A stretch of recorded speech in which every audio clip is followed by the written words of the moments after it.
Gürcüstanda dövlət universitetlərində təhsil pulsuz olacaq. Təhsil, Elm və Gənclər Naziri Givi Mikanadze ali təhsil ilə bağlı mühüm dəyişiklikləri açıqlayıb. Nazirin sözlərinə görə 2026-cı ildən etibarən dövlət universitetlərində təhsil tamamilə pulsuz olacaq və bütün tələbələrin ödənişini dövlət qarşılayacaq.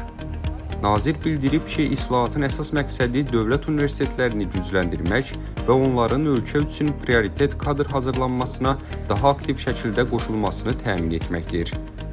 Mikanadzenin sözlərinə əsasən artıq dövlət və ya özəl universitetlərdə təhsil alan tələbələr əvvəlki maliyyələşdirmə mexanizmi ilə davam edəcəklər. 2026-cı ildən yalnız dövlət universitetlərinə qəbul olan yeni tələbələr təhsili tam dövlət hesabına alacaqlar. Özəl universitetlərə növbəti tədris ilində daxil olacaq tələbələr dövlət qrantı ilə təmin olunmayacaq.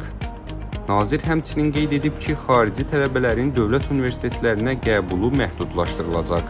Onlar mübadilə və xüsusi proqramlar çərçivəsində qəbul oluna biləcəklər.